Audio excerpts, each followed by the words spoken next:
Pour faire la fête dans cette boîte londonienne, il y a un passage obligé. Chacun de ces clubbers a eu son visage dûment scanné pour pouvoir entrer. Un scan ensuite partagé dans la base de données des clubs de tout le Royaume-Uni. Personne ne semble s'offusquer de la mesure, certainement pas le patron de la boîte, qui salue ses clients et voit aujourd'hui en ce fichage une mesure de prévention comme n'importe quelle autre. Si un client vient et agresse quelqu'un, s'il se comporte mal ou essaye de voler une boisson, s'il fait l'imbécile et qu'on ne veut pas qu'il revienne parce qu'il gâche la soirée des autres, alors on va bannir son profil pour l'empêcher de revenir. Les videurs sont là pour les clients récalcitrants et en cas de besoin, il y a toujours la police. S'il y a un incident et qu'il faut lancer une enquête, on travaille avec la police pour les aider. On leur donne toutes les informations qu'ils veulent. S'ils veulent nos images de caméras de surveillance ou s'ils nous demandent d'identifier des gens, on a notre base de données. Le contrôle se passe sans incident, ce qui ne veut pas dire que tout le monde apprécie la mesure. Je pense que ça change la vibe. Ça ne change pas la manière dont je me comporte, mais ça change la vibe pour sûr parce qu'on se sent observé. C'est un peu lourd, surtout si vous avez bu des verres entre amis et soudain on a l'impression d'arriver à la sécurité de l'aéroport. Mais je respecte l'aspect sécuritaire. Nombreux sont les clubbers qui se plaignent d'un abus de pouvoir ou de risquer le bannissement de toutes les boîtes de nuit pour la seule raison d'avoir trop bu ou d'avoir insulté les videurs. Le patron, vétéran de l'industrie de la nuit, se souvient que c'est l'État qui l'a d'abord forcé à installer ce système. Aujourd'hui, il n'y trouve plus grand-chose à redire. On est en 2025, c'est l'âge de l'intelligence artificielle et des robots. Ça me paraît être un détail pour avoir accès à une fête et danser.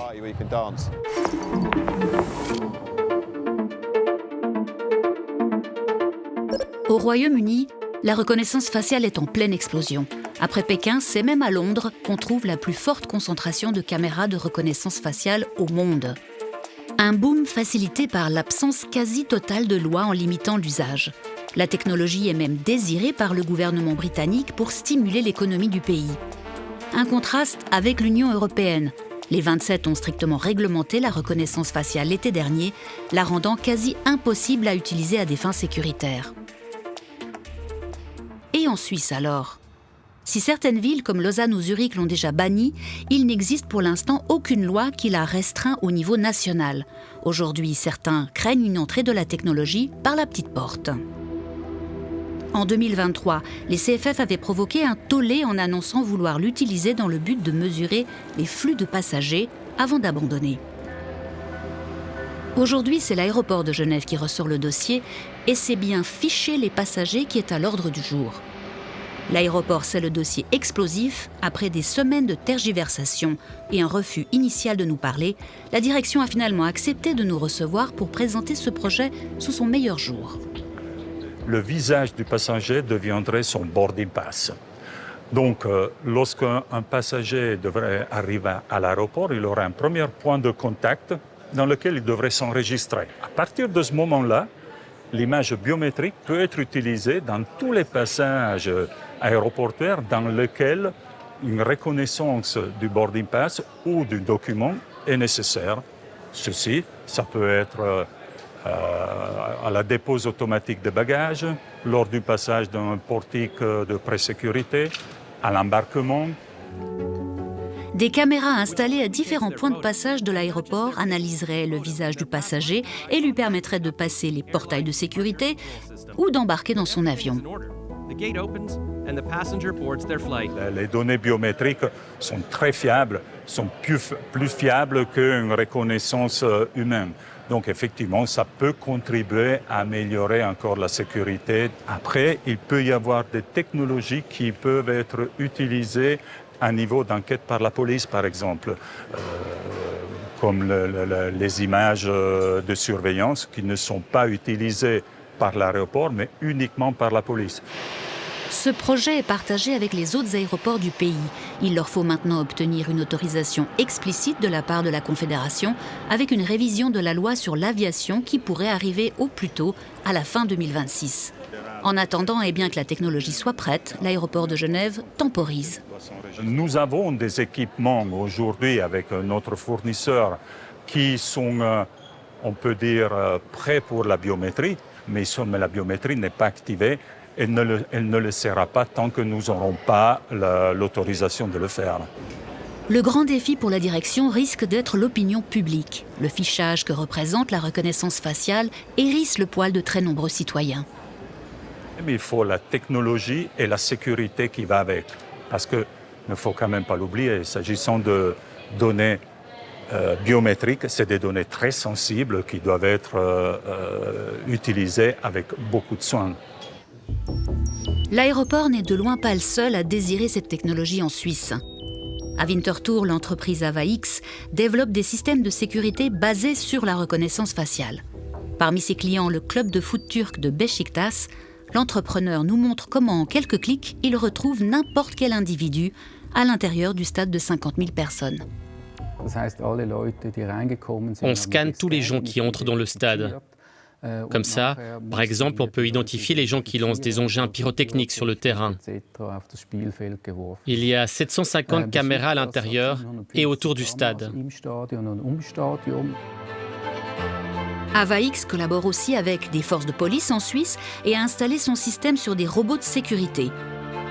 Pour l'entrepreneur, développer ces outils est une nécessité pour l'économie et la sécurité du pays. Imaginez que quelqu'un sorte un pistolet, qu'une personne soit menaçante. Dans les aéroports, vous avez parfois 2000 caméras. Vous avez besoin d'un système intelligent qui pointe les caméras, qui puisse suivre des scènes correctement. Face aux avancées rapides du secteur et au vide législatif, un groupe de parlementaires vient d'exiger un débat urgent pour réglementer l'intelligence artificielle et la reconnaissance faciale. Le Conseil fédéral devrait se prononcer en mai, une occasion à ne pas rater pour l'entrepreneur alémanique. Nous avons une opportunité en or pour positionner la Suisse comme un hub de l'intelligence artificielle, exactement comme le Royaume-Uni est en train de le faire, et ce grâce à notre position en dehors de l'Union européenne. Au Royaume-Uni, cette technologie s'immisce aujourd'hui dans les moindres recoins de la société. Dans cette banlieue défavorisée de Glasgow, ce supermarché de quartier épie chaque geste de ses clients. Son patron s'installe quotidiennement devant ses écrans, relayés par une armada de 35 caméras. Ici, chaque personne qui franchit les portes du magasin est fichée. On a toutes les images des gens qui entrent. Maintenant, si une personne est impliquée dans une activité douteuse, on peut la blacklister. Son visage est mis en évidence et chaque fois qu'elle entre dans le magasin, on reçoit une photo et on peut intervenir. L'entrepreneur de 31 ans en rêvait de ce magasin. Sa famille avait déjà lancé une chaîne de stations-service après avoir émigré au Royaume-Uni en provenance du Sri Lanka. Le supermarché de Girish a finalement vu le jour en 2021, sauf que son rêve a vite tourné au cauchemar.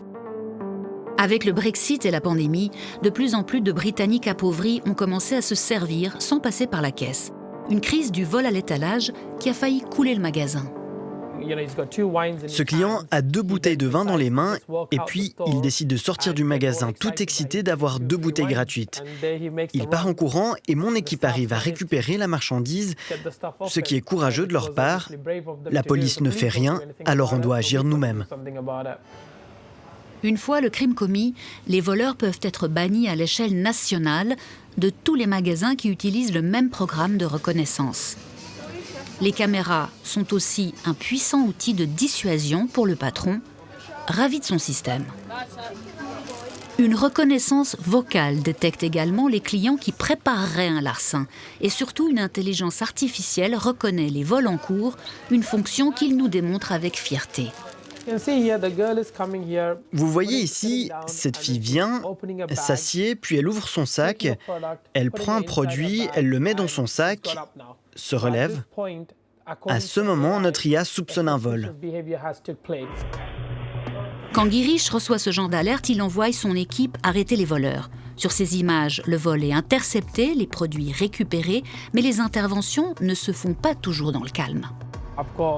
Mon téléphone est plein d'images de mes employés qui se font insulter, de clients qui prennent des produits et les leur jettent au visage.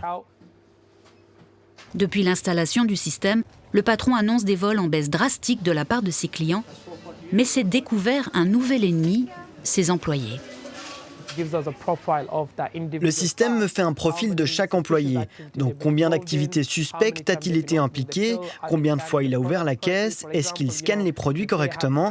Par exemple, si un de ses amis vient et achète pour 30 livres de produits et qu'il lui scanne seulement 10 livres de marchandises, le système détecte ça. Mais la reconnaissance faciale n'est pas infaillible, comme l'a expérimenté cet activiste. Son association, les Pères de la rue, intervient dans les quartiers chauds de Londres pour empêcher que les jeunes, souvent recrutés par les gangs, ne s'entretuent au couteau. Au cours d'une de ces patrouilles, c'est lui qui a été identifié comme un criminel par une de ces très nombreuses caméras et emmené par la police. Ils m'ont arrêté et ils m'ont dit que j'étais recherché. J'ai dit recherché pourquoi? Ils ont répondu c'est ce qu'on va découvrir. Pour moi, soit je suis recherché, soit je ne le suis pas. Vous comprenez?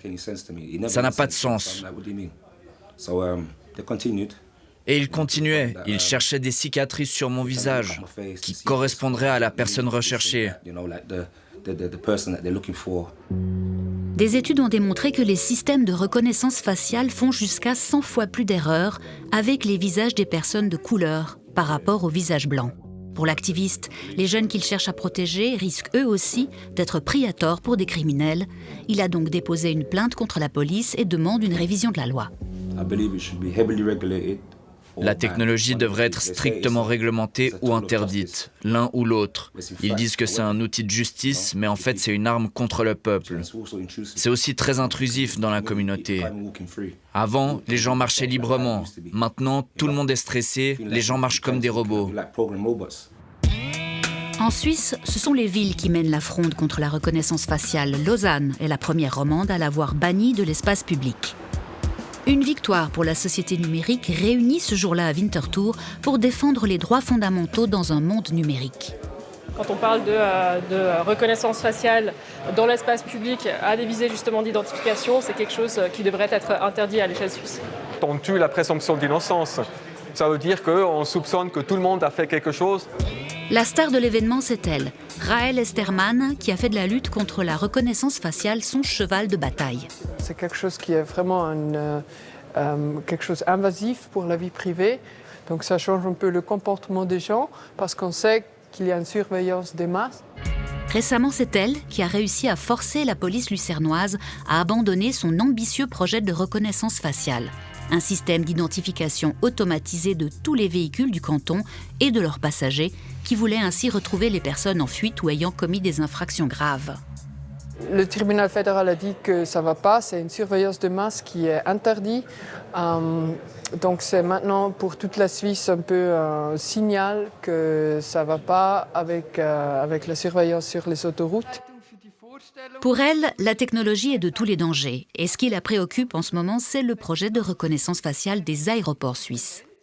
Ça m'inquiète parce que les aéroports sont des endroits où on a beaucoup de technologie, on a beaucoup de surveillance parce que tout le monde a peur que quelque chose de mal se passe.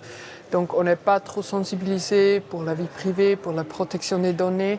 Et c'est vraiment un endroit où il faut avoir une société civile qui a un regard critique qui se passe là. Et il faut avoir des règles claires concernant la transparence et concernant les outils qui sont utilisés par les aéroports. Une technologie qui fait des erreurs et empiète sur nos libertés pour les uns, un outil moderne qui améliore notre sécurité pour les autres. Avant que la reconnaissance faciale ne puisse décoller en Suisse, le débat s'annonce encore explosif.